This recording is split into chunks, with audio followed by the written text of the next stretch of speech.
सन 2026 विधानसभा विधेयक क्रमांक 64ला मान्य मंत्री महोदय आम्ही पाठिंबा देतो, पण पुन्हा आपण चूक एक करतोय।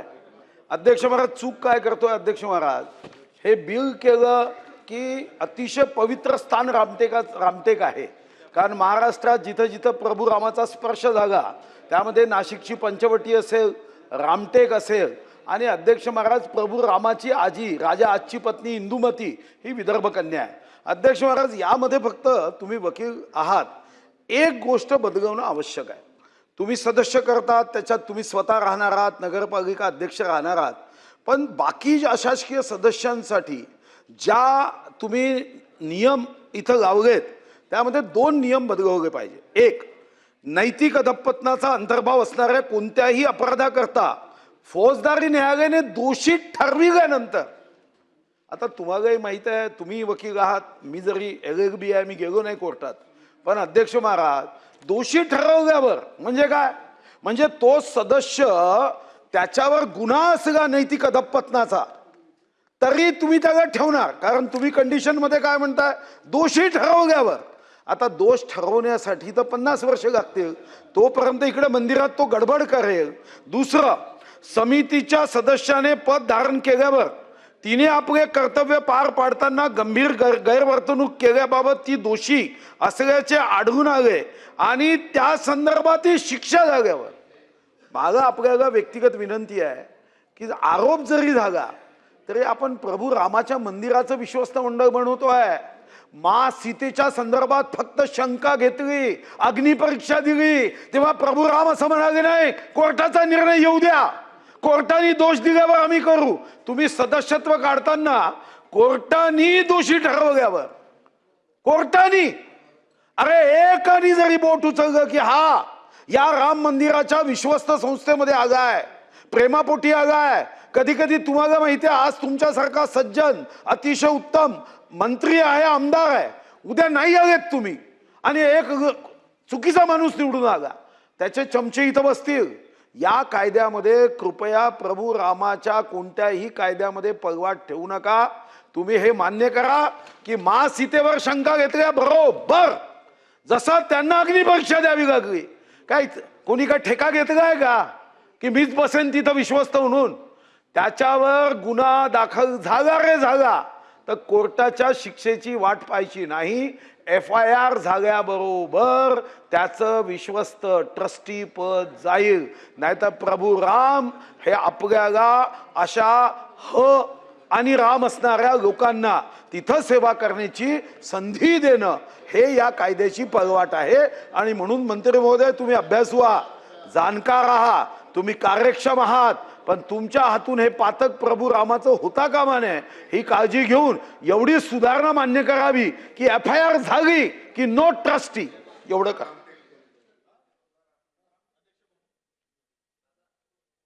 हे 64 क्रमांकाचं विधेयक रामटेक मंदिराच्या संदर्भात या ठिकाणी माननीय मंत्री महोदयांनी मांडलंय। खरं तर आत्ता हे विधेयक आमच्या हातात आलं, अजून 2 पानं सुद्धा वाचण्यात आली नाही।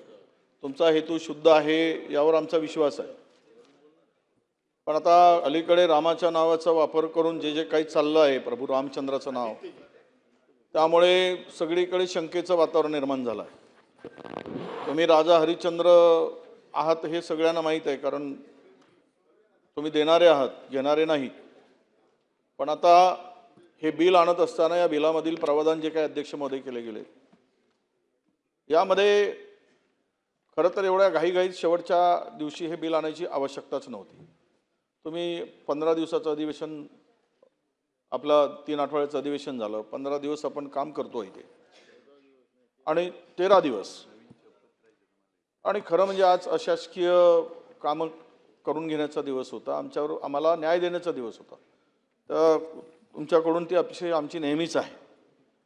दुर्दैवानं हे बिल आणत असताना त्यांनी मांडल्यानंतर हे बिल आमच्या हातात आलं, मला वाटतं की भास्कर भाऊंच्या हातात नंतर आलं। आता ह्यावर चर्चा करायची, विश्वस्त मंडळ या मंदिरावर नेमायचं आहे। रामटेकचा इतिहास हा फार मोठा इतिहास आहे। प्रभू रामचंद्राच्या पदस्पर्शाने काही काळ तिथे थांबले, भोसलाकालीन भोसले राजवट होती, त्या राजवटीमध्ये त्या मंदिराची निर्मिती झाली, त्याची पुनर्बांधणी झाली आणि एक भव्य असं स्वरूपाचं मंदिर त्या ठिकाणी उभं झालं अध्यक्षमध्ये. जे मंत्री महोदय, राज्यमंत्री महोदय त्याचं प्रतिनिधित्व करतात त्याच मतदारसंघामध्ये हे मंदिर उभं आहे आणि कदाचित प्रभू रामचंद्राचं काही प्रमाणात आशीर्वाद असेल, त्यामुळं ते 2-4-5 वेळा झाले मला वाटतं की आमदारही म्हणून येत आहेत. भावना शुद्ध असली तरी अध्यक्ष महोदय यातील तरतुदी आम्ही बघत होतो. खरं म्हणजे हे विश्वस्त मंडळ कोण असावं, त्यामध्ये केलेल्या त्यातला आमदार असावा, नगर अध्यक्ष असावा किंवा सेवाभावी माणसं असावी, त्यासाठी पात्र असणारी व्यक्ती कोण असावी. जी मंडळी अयोध्येत नेमली गेली त्यांची पात्रता काय होती, ते कुठल्या पात्रतेत बसत होती की त्यांच्यावर आज देशभरामध्ये जगामध्ये छितू चाललेली आहे. लोक दानपेटी जी लुटली गेली त्यावरून इतकी मोठी बदनामी या देशाची झाली की जिथे श्रद्धा, भक्ती आणि समर्पण असतं त्या ठिकाणी सुद्धा चोरी होऊ शकते, लूट होऊ शकते. हे बघितल्यावर कुणाची बदनामी कोण करतो आहे याचंही उत्तर यामध्ये सापडेल. कारण सध्या बदनामीचे वारे जोरात सुरू आहे. कुणाला कुणाची बदनामी करायची ते ठरवत आहे. त्याच्या आड मात्र आम्ही बोलू नये, आमचा आवाजच निघू नये. विरोधकांनी सरकारवर काही टीकाच करू नये अशाही प्रकारचा सूर या ठिकाणी उमटला. आम्हाला घाबरवण्याचा प्रयत्न झाला. आम्हाला भाडे के तट्टे कुत्रे वगैरे आम्हाला समजलं. ठीक आहे, आता लोकशाहीमध्ये कोणता संविधानिक आणि असंविधानिक शब्द आहे, पण या सभागृहामध्ये कुठल्याही विषयावर चर्चा होत असताना, कुठलीही चर्चा होत असताना अध्यक्ष महोदय आपण त्या ठिकाणी काय हो थांबा ना, बिलावर बोलतोय मी, तुम्हाला भेटेल ना. आता आपले चांगले अध्यक्ष आले, सर्वांना बोलायला देणार. कारण पुढचे उर्वरित कालावधीसाठी तेच अध्यक्ष होणार आहेत असं ऐकलंय. चांगलं चालवत आहे काम, तुम्ही तिथे बसून, त्यामुळे तुम्हाला शुभेच्छा. अध्यक्ष महोदय, यामध्ये हे पवित्र कार्य आहे. खरं म्हणजे राम मंदिराचा विषय आल्यानंतर ओघाओघानं संपूर्ण रामायण नजरेपुढे येतो आणि त्या देशाच्या श्रद्धास्थानी दैवत म्हणून सगळ्यांची श्रद्धा, भक्ती प्रभू रामचंद्रावर. मर्यादा पुरुषोत्तम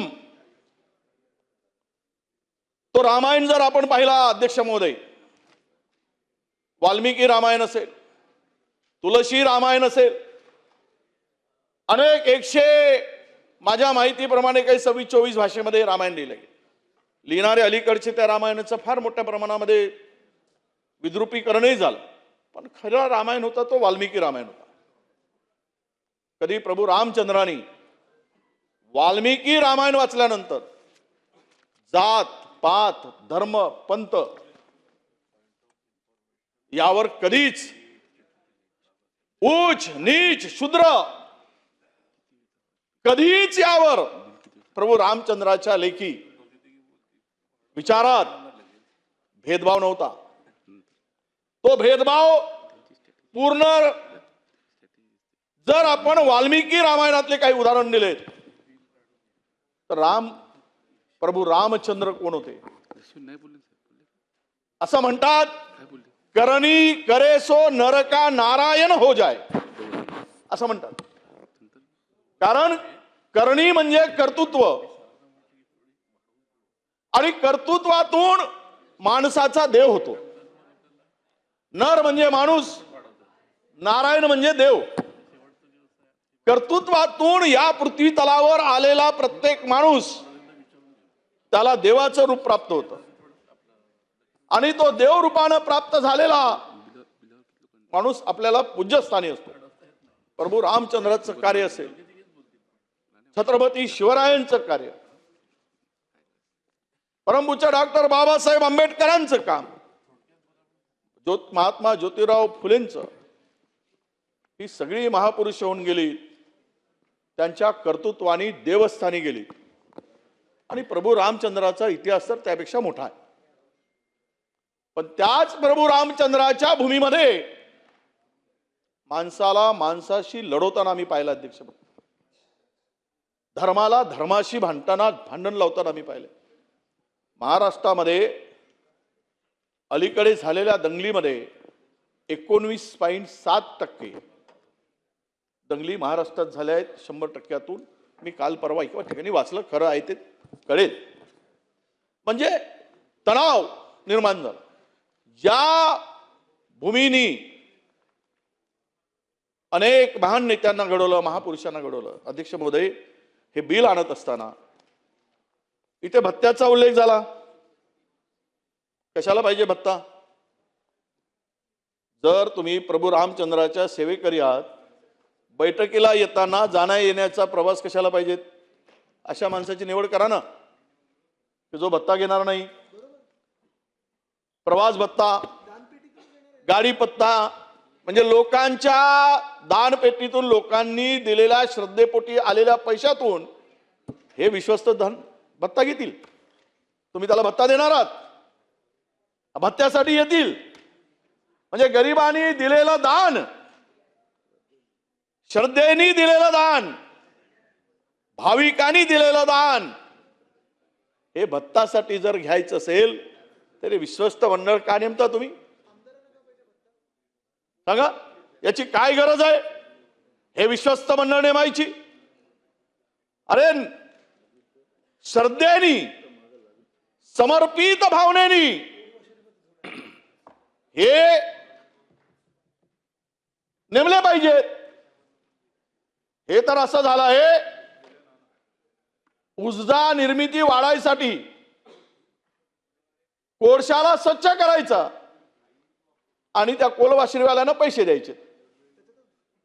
ते धूळ काही निघत नाही, कोल स्वच्छ होत नाही, एनर्जी काही वाढत नाही, पण तो कोलवाशिरीवाल्याचा फायदा होतो. आणि इकडे बॉयलर सत्यानाश होऊन अनेक युनिट बंद पडतात. हा असा स्वच्छ करण्याचा काही प्रयोग करण्याची मशीन काही तयार केली का? म्हणून माझं मत असं आहे अध्यक्ष महोदय, मी या बिलाला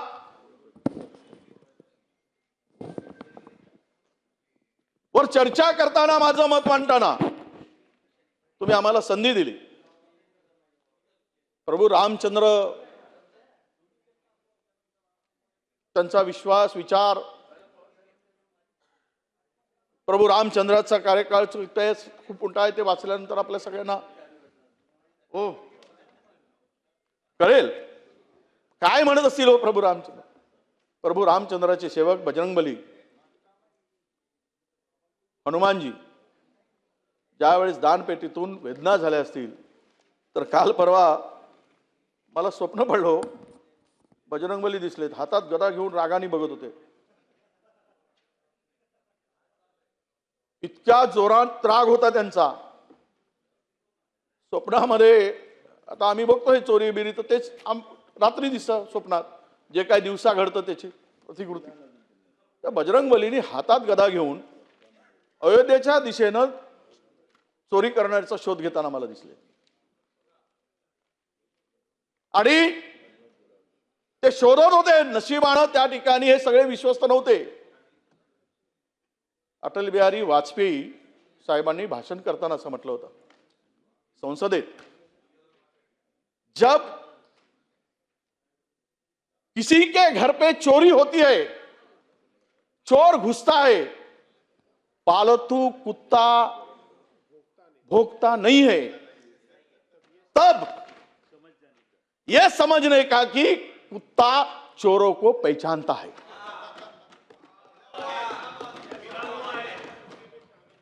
हे मी नाही म्हणत, अटल बिहारी वाजपेयी साहेब म्हणाले. हे अटल बिहारी वाजपेयी साहेबांनी म्हटलंय. तुम्हाला पटतंय ना? तुम्ही हसत होतात अध्यक्ष महोदय. म्हणा बोला विचार.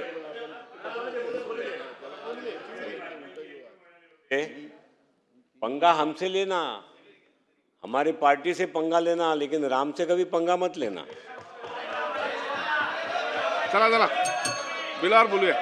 चला नाही नाही जयंत पाटील साहेब, राम से पंगा अभी इन्होंने लिया है चोरी करके. राम से पंगा लेने वालों से हमारा पंगा है, ये हमारा दुर्दैव है. चला आता आपण पुढे जाऊया. आपण बराच बिझनेस बाकी आहे. पुढे जाऊया. वडेट्टीवार साहेब पुढे जाऊया आपण. पुढे जाऊया.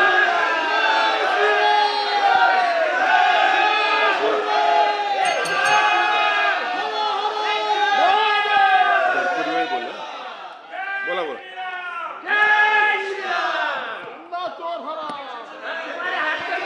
अध्यक्ष महोदय, नाही वडेट्टीवार साहेब आपलं मानणं. अध्यक्ष महोदय, मी माननीय बसून बोलू नका. माजी बसून बोलू नका. पंतप्रधान आव्हाड साहेब, जाधव साहेब, आव्हाड अटल साहेब, बिहारी वाजपेयी साहेबांनी आव्हाड जे साहेब, बसून वक्तव्य बोलू. केलं होतं, जे बोलले होते तेच शब्द मी बोललो. त्याच्या पलीकडचा एकही शब्द माझा नाही. म्हणून माननीय साहेब, मी माझ्यात तोंडचे शब्द नाही आहे, ते सगळ्यांनाच लागू पण होते. अटल बिहारी वाजपेयी जो चूप राहील, अटल बिहारी वाजपेयींचं बोलल्याबद्दल त्यांना राग आला असं झालं. जे धंदे करेल त्याला ते लागेल. हे शब्द काही तुमच्यासाठी नाही, आमच्यासाठी नाही आहे, हे सगळ्यांसाठी आहे. ज्यानी चोरी केली त्यांच्यासाठी ते लागू आहे. आणि अध्यक्ष महोदय, एकही व्यक्ती सत्ता पक्षाकडे या चोरीवर बोलत नाही हो. त्यामुळं अटल बिहारी वाजपेयींनी बोललेले कोणाला लागू होतं? तुम्ही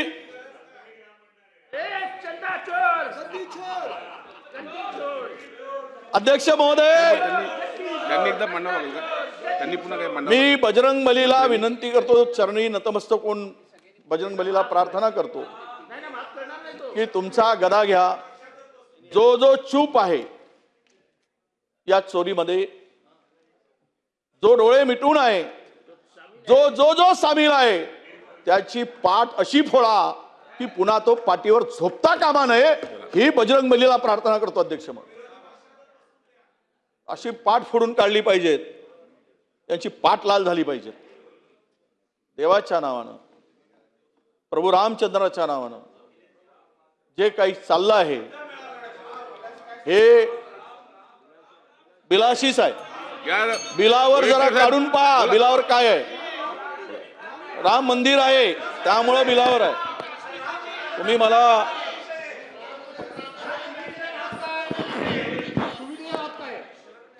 वडेट्टीवार साहेब आपण बोला. वडेट्टीवार साहेब आपण बोला.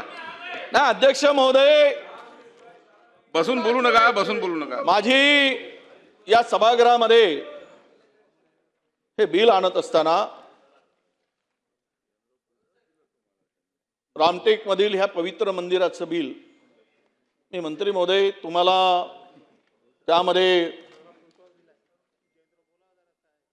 दोष देत नाही. तुम्ही पापाचे वाटेकरी पण नाही याची कल्पना आम्हाला. परंतु प्रभू रामचंद्राचं नाव घेऊन अलीकडे झालेल्या घटनेमुळे हा स्पर्श थोडासा आम्हाला करावा लागेल. काल एका महंतांनी सांगितलं ही चोरी किती कोटीची आहे? 1400 कोटीची चोरी आहे महोदय. त्या मंदिरात असू दे की या मंदिरात असू दे, 1400 कोटीची चोरी. लोकांचे आमदार खासदार विकत घ्याल नाही तर काय करावं? त्यामध्ये बसून बोलू नका. ए बादली, बसून बोलू नका. वडेट्टीवार साहेब, ए बादली, वडेट्टीवार साहेब आपण बोला. चला ना. एक तमरेल, वडेट्टीवार साहेब आपण बोला. आपण एक तमरेल, एक तमरेल. बालदेजी बसा खाली बसा. भास्कर जाधव साहेब, भास्कर जाधव साहेब बसा. बसा बालदी साहेब खाली बसा. बालदीजी खाली बसा. अरे बाबा खाली बसा, खाली बसा. भास्कर जाधव साहेब अध्यक्ष बसून महोदय. बोलू नका, बसून बोलू नका. वडेट्टीवार साहेब, वडेट्टीवार साहेब आपण हे करा ना, या conclude करा. ठिकाणी वडेट्टीवार साहेब, जर एखादी व्यक्ती ओ वडेट्टीवार साहेब बसून बोलू नका.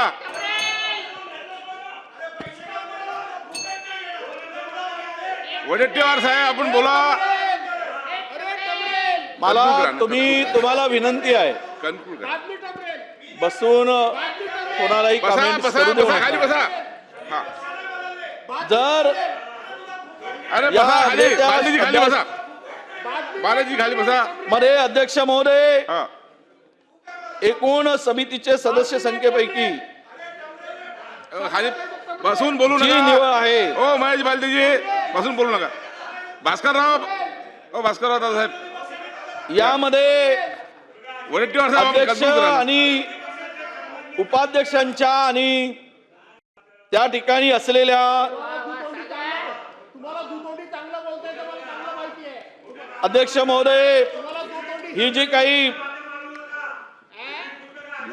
नैतिक अधपतनाचा ते तुमच्या डोक्याच्या वर अंतर्भाव असणाऱ्या कोणत्याही अपराधाकरता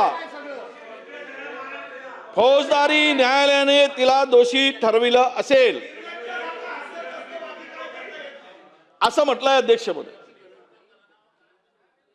समितीची पगारी नोकर असेल किंवा देवस्थान विश्वस्त व्यवस्थेचा संबंधात या समितीला वस्तू पुरवण्यासंबंधीच्या किंवा समितीने हाती घेतलेले कोणतेही काम पार पाडण्यासंबंधीच्या किंवा कोणतीही सेवा देण्यासंबंधीच्या कोणत्याही सविरेत तिला प्रत्यक्षपणे किंवा अप्रत्यक्षपणे कोणताही हिस्सा व हितसंबंध नसेल.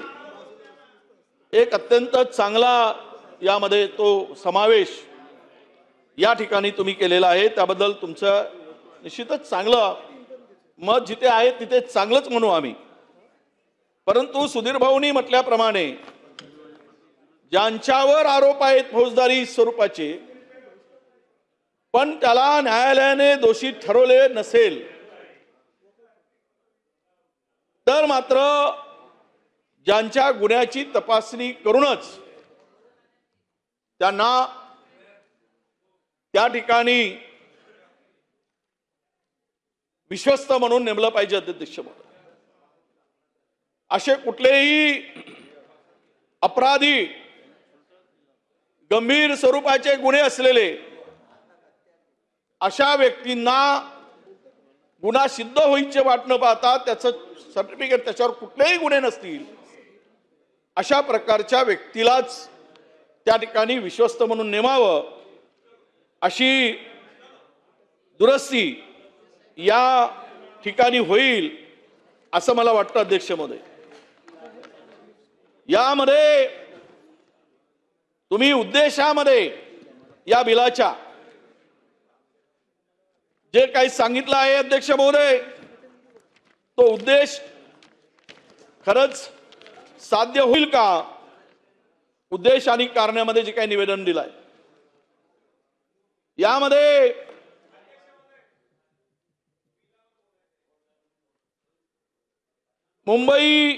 माननीय मुंबई उच्च न्यायालय नागपूर खंडपीठाने दिलेल्या आदेशानुसार न्यायालय धारक म्हणून काम करणाऱ्या उपविभाग अधिकारी रामटेक यांच्या देखरेखीखाली आतापर्यंत काम चालू होतं. मला एक सांगा, हे विश्वस्त मंडळ येण्यापूर्वी तुम्ही आता अस्तित्वात आणताय, आतापर्यंत अधिकाऱ्यांच्या उपस्थितीत हे मंडळ होतं. त्यामध्ये काही घांदड झालं काय? त्यामध्ये काही गडबड झाली का? त्यामध्ये काही चोरी झाली का? मग त्या अधिकाऱ्याला बाजूला सारण्याचं काम काय? न्यायालयाच्या आदेशानुसार होतं. आता नव्यानं मंडळ आणायची गरज काय? अधिकाऱ्यावर कारवाई करता येईल. अयोध्येचं राम मंदिर लुटून घेणारे मोकळे आहेत, पुन्हा मेकअप करून फिरत आहेत नालायक, पुन्हा टीव्ही पुढे येत आहेत. ही हरामखोर प्रवृत्ती. ज्यांनी मंदिराला लुटलं, रामाला लुटलं, ते नालायक आणि त्यापेक्षा शब्द कोणता म्हणणार अध्यक्ष. म्हणून न्यायालयाने जर हे मंडळ नेमलं होतं, यामध्ये कुठलेही घोटाळे झाले नसतील, यामध्ये जर कुठलेही गैरप्रकार झाला नसेल, तर अध्यक्ष महोदय याला बदलण्याची का गरज पडली, हाही खरा प्रश्न येतो. देवस्थानाची वाढती कार्य आहेच, कारण आता सामान्य माणसाला तो देवाचाच आता एवढा राहिला, आधार राहिला आहे. कारण कोणाचा आधार राहिला नाही. आता देश बर्बाद होताना आधार कोणाचा घेतील? देवाचाच घेतील. सगळीकडे पाहतोय आपण हाहाकार झालाय. अशा स्थितीमध्ये कोण वाचवेल? तर तो त्या श्रद्धेलाही छेद देण्याचं काम मोठ्या प्रमाणात अध्यक्ष महोदय सुरू आहे. मी या बिलाच्या माध्यमातून माननीय मंत्री महोदयांच्याकडे, तुम्ही आज तिथे आमदार आहात, उद्या तुमच्या ऐवजी कोणी दुसरा येईल, पण तुम्ही विश्वस्त म्हणून 3 वर्षासाठी जी निवड होते आहे ही पहिलं विश्वस्त मंडळ असणार आहे. कारण यापूर्वी होते पण ते रजिस्टर नव्हते. आणि आज हे विश्वस्त मंडळ ती नेमत असताना यांच्या हे पहिलं मंडळ असणार आहे. यामध्ये कुणीही पॉलिटिकल राजकीय व्यक्ती त्या विश्वस्त मंडळामध्ये असू नये. त्यामध्ये स्थानिक आमदार किंवा नगराध्यक्ष ही राजकीय व्यवस्था त्या ठिकाणी कशाला पाहिजे? काम देवाधर्माचं काम आहे आणि देवाधर्माच्या कामामध्ये राजकीय हस्तक्षेप कशाला? राजकीय व्यक्ती कशाला? अलीकडे तर राजकारण आणि धर्म किंवा देव हे आमचं धर्मनिरपेक्ष किंवा आम्ही संविधान म्हणतो ते तर काही ठेवलं नाही.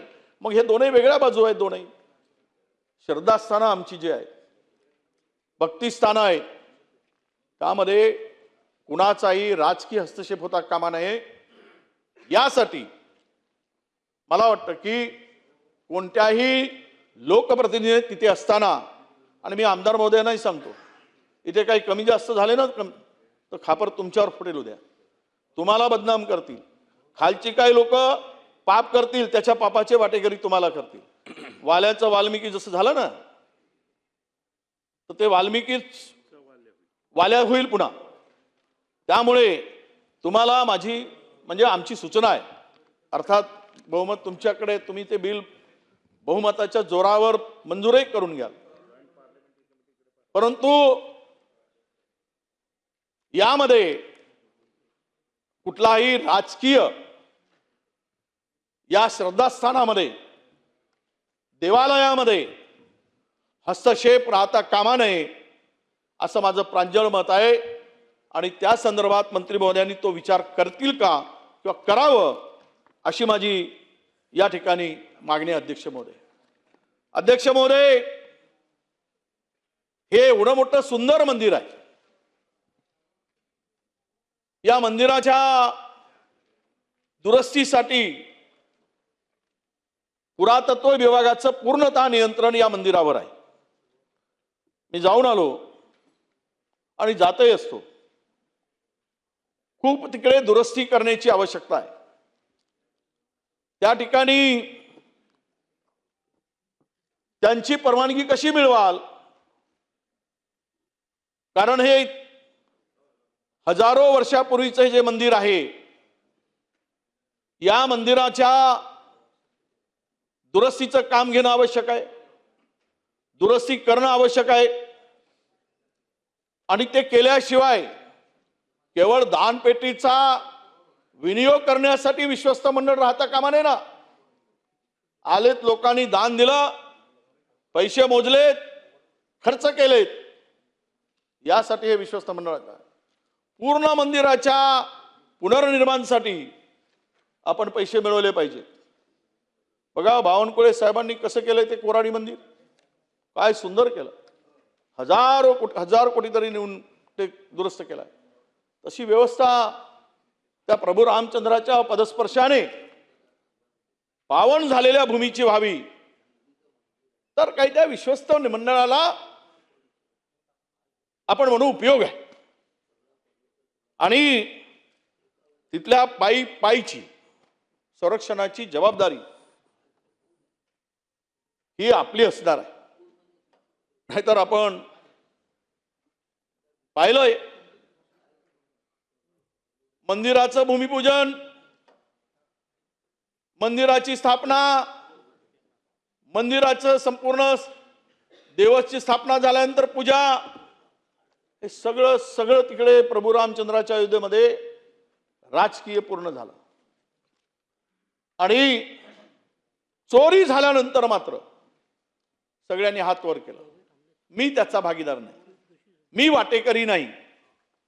उभारताना अजूनही आम्ही विटा पाठवण्याच्या पावत्या दिल्या होत्या अध्यक्ष महोदय. उद्या या मंदिरासाठी काही मागितलं तरी लोक देतील.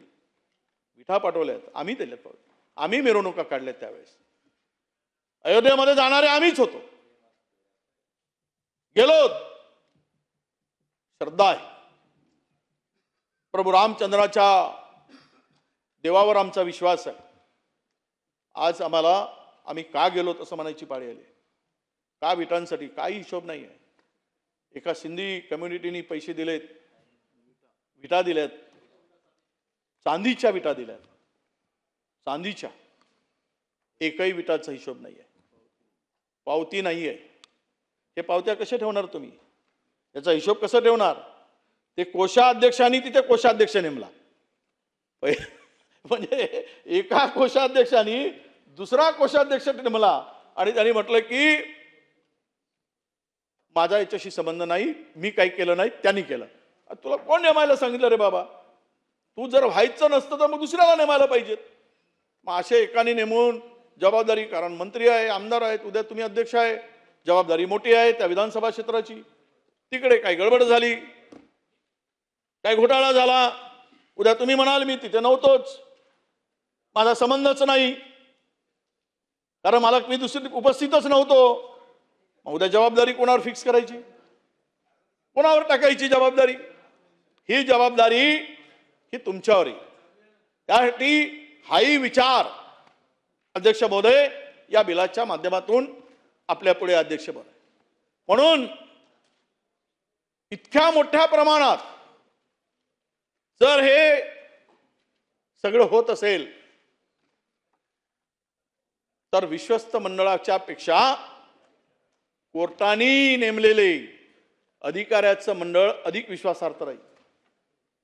त्यांच्या अध्यक्षतेखाली हा कारभार सुरळीत चालला होता.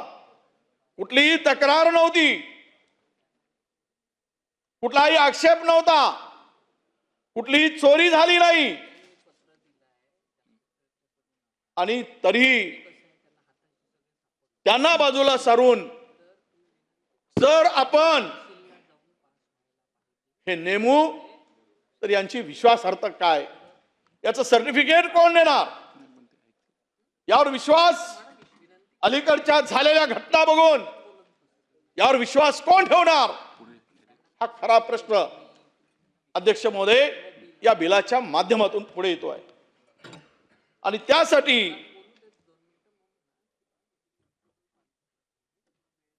जयंत पाटील साहेबांनी एक कानमंत्र दिला बसल्या बसल्या आम्हाला की हे बिल आणि यावर असलेली आपल्या विश्वस्त मंडळ यावर आम्ही ज्या काही सूचना 2-4 केलेल्या आहेत त्या सूचनाचं आणि हे पवित्र या मंदिराचं, कारण ढोंगी लोक देवाचं नाव घेऊन फार घुसलेले आहेत. अनेक जण खाजगी मंदिर म्हणावं लागतं आम्हाला. ढोंगी बसले, थोडी भीती देवाची राहिली नाही. अशा प्रकारची भीती त्या पवित्र ठिकाणी झाली. देव अरे थोडी तरी ठेवा. तो बघत असेल, ज्यांना दिसत असेल नसेल, पण त्यांची भीती सुद्धा नाही. त्याची भीती ठेवू नये. आणि कुणाची भीती राहिली आहे? जर या देशातील साधूंना, संतांना व राजकीय लोकांना प्रभू रामचंद्रावर विश्वास असता तर तिथे चोरी झाली नसती अध्यक्ष महोदय. आणि म्हणून माझी विनंती आहे, मी संधी दिली, खरं तर 3 तास बोलायचं होतं, पण आता तुम्ही येऊन बसलात म्हणून मी थांबतोय. कारण तुम्ही आम्हाला ठरवलं की 45 मिनिटामध्ये विरोधकाचा प्रस्ताव गुंडाळायचा, तर हो देत रात्र. मग आता नाहीतरी तुम्ही आजचा दिवस आमच्यात घुसवलं शासकीय कामकाज बिलं आणून. खरं म्हणजे आजचा दिवस बिलाचा नसतो कधी, आम्ही इतके वर्ष झालीत काम करतोय. आणलं शासकीय काम काढून टाकायचं. म्हणून सगळ्यांना तुमच्याकडून माननीय अध्यक्ष म्हणून, पीठासीन अधिकारी म्हणून आमची अपेक्षा आहे, या बिलाला पुनर्विचारासाठी जर जॉईंट पार्लमेंट कमिटीकडे पाठवून व्यवस्थितपणे हे बिल पुन्हा जर आलं आणि सविस्तर चर्चा झाली तर मला वाटतं की या मंदिरावर, देवस्थर्माच्या स्थळावर लोकांचा विश्वास अधिक घट्ट होईल. अशा प्रकारची व्यवस्था भविष्यात निर्माण करण्याची आवश्यकता आहे. आणि मला पूर्ण विश्वास आहे की जे काही शेण खाल्या गेलं ते गाईचं होतं, गध्याचं होतं, घोड्याचं होतं, तिकडे हे खाणारे म्हणजे शेण खाण्यापेक्षाही वाईट आहे. डुकराचं शेण खाल्लं, गाईचं खाल्लं, याच्यापेक्षाही पाप आहे ना ते. 1400 कोटी रुपये चोरी करणं म्हणजे 4-4 तास, 8-8 तास देवाच्या दर्शनाची रांग येत असणारे पाय, म्हातारे, कुतारे, लहान, छोटी छोटी बालकं, भूक नाही, पाणी नाही, पण देवाची आस, अशांचा विश्वासघात करून शेण खाण्याच्या पेक्षा अधिक पाप त्या प्रभू रामचंद्राच्या मंदिरात, पावनस्थळावर झालं. ते पुन्हा होऊ नये यासाठी या बिलामध्ये अधिक व्यवस्था निर्माण करून आपण जॉईंट पार्लमेंट कमिटीकडे पाठवावं अशी मी आपल्याला विनंती करतो आणि थांबतो. धन्यवाद. नमस्कार. मंत्री महोदय बोलायचं नाही, विनंती होती. आता वरच्या सभागृहात ते बिल आहे, तर माझी सर्व सभागृहाला विनंती होती. नाही ठीक आहे, नाही हा अधिकार आहे, मान्य आहे, आपली गोष्ट मान्य आहे. पण माझंही तुम्हाला सांगणं एक म्हणजे विनंती करणं एक काम आहे.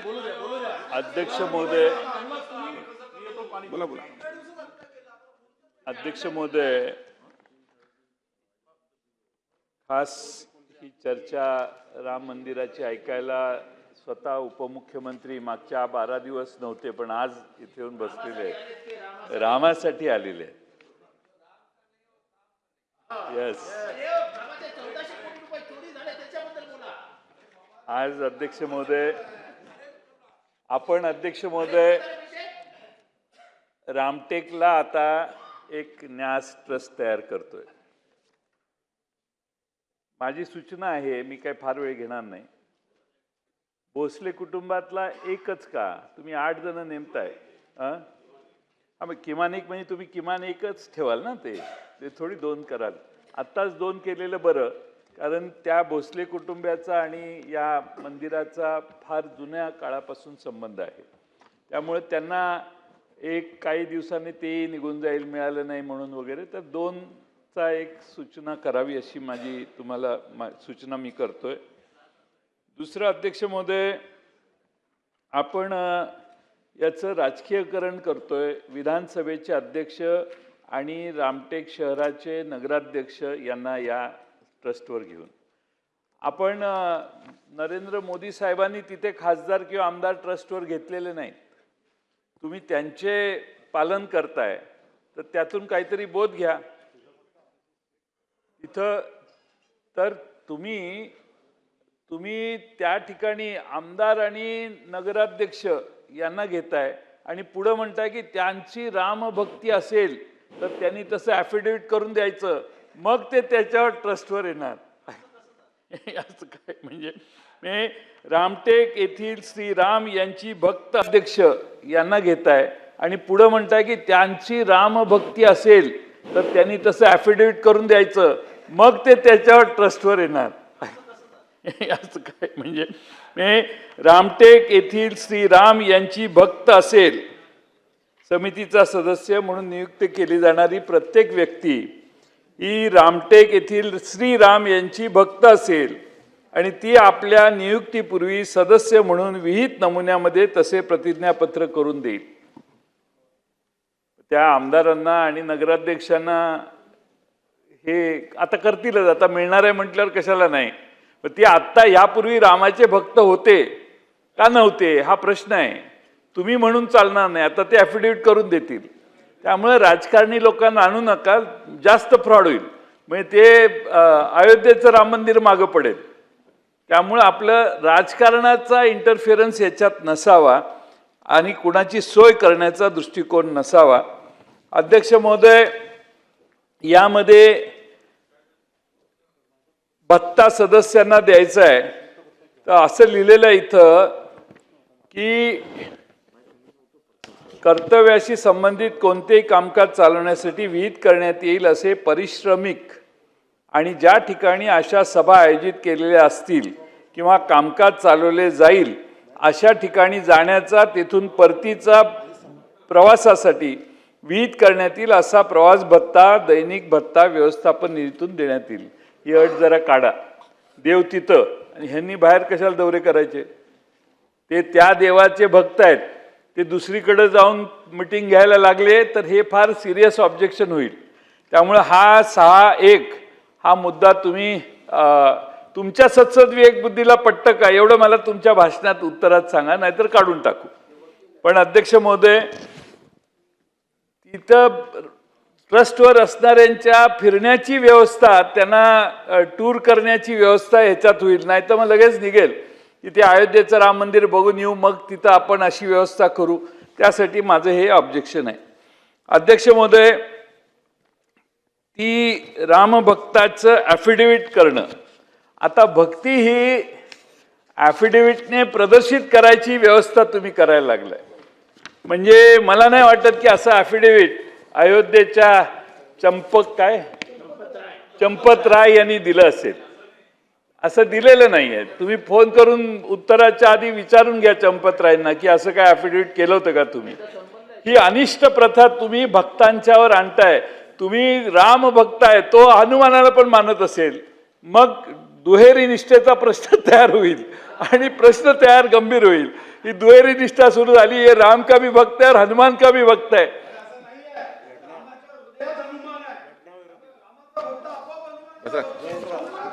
आता काय बसून बोलू नका. बोला जयंत पाटील साहेब, बोला.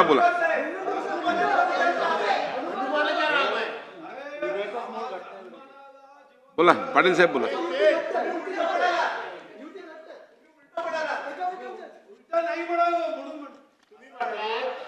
बोला जयंत पाटील साहेब, आपण बोला. मला संरक्षण द्या. बघा, या महादेवाचा भक्त राम, महादेवाचा भक्त रामावर बोलूच शकत नाही असा आमचा दावा आहे. बोला. हा महादेवाचा भक्त आहे, तो रामावर कसा बोलू शकतो?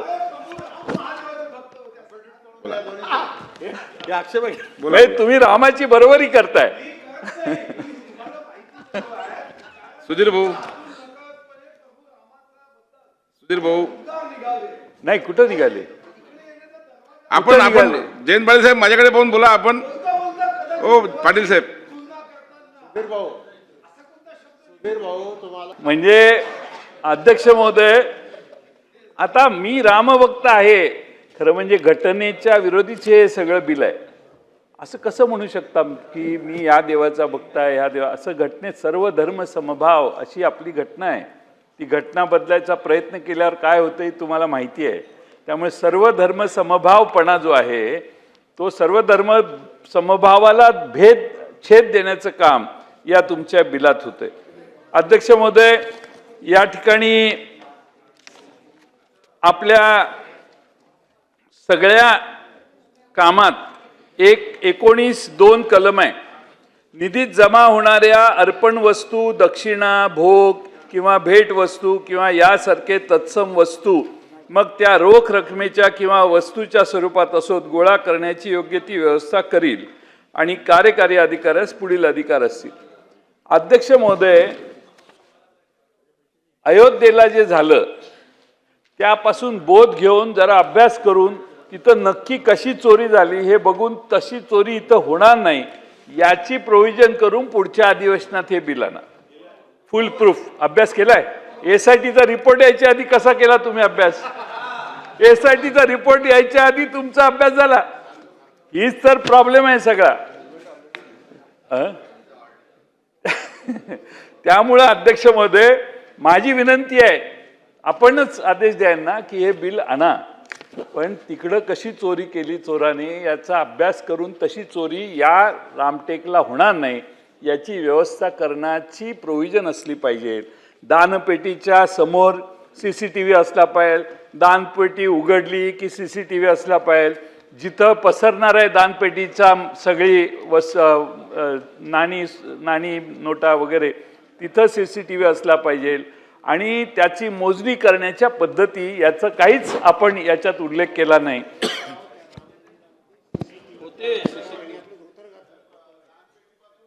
आणि कॅमेऱ्यावर मंदिरातल्या कॅमेऱ्यावर कुणी धोतर घालणार नाही असं प्रोव्हिजन करायला पाहिजे. हे सगळं गंभीर आहे. त्यामुळे पुढे लिहिलंय,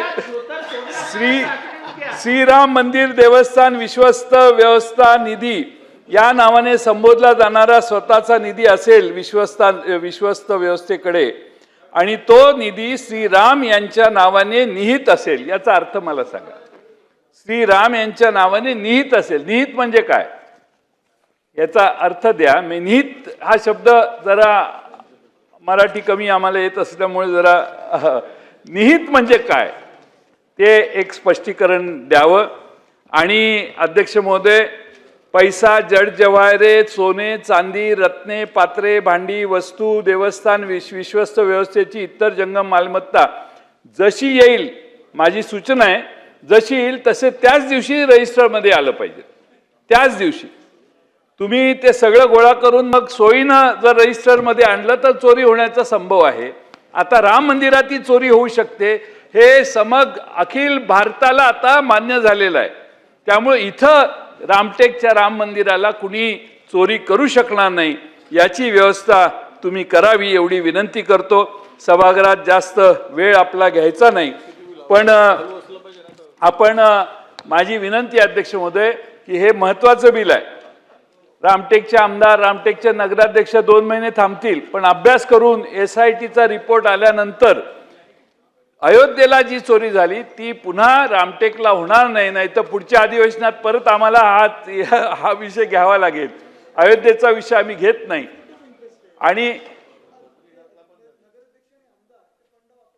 आणि त्यामुळे अध्यक्ष महोदय, दुसरं त्यात एक प्रोव्हिजन करा. राम मंदिराची जी क्षेत्र आहे त्याच्या बाहेर तिथल्या आमदार आणि नगराध्यक्षांना पैसे वापरता येणार नाहीत त्या ट्रस्टचे.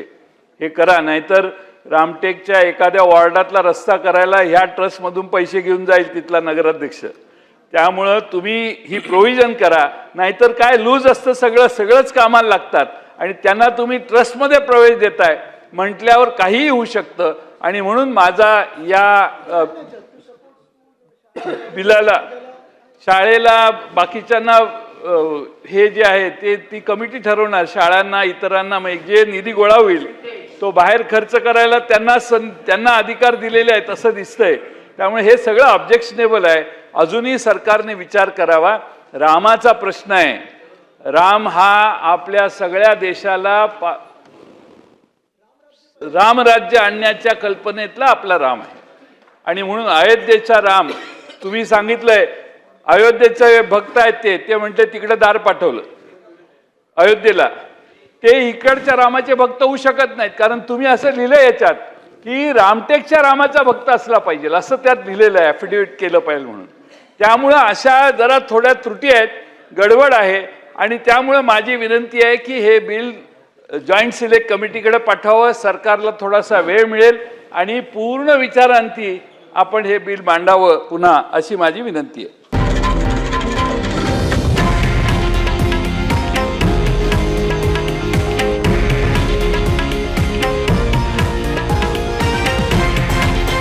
हे आहे देशातील नंबर 1 न्यूज नेटवर्क आणि आपण पाहत आहात TV9 मराठी, एकमेव.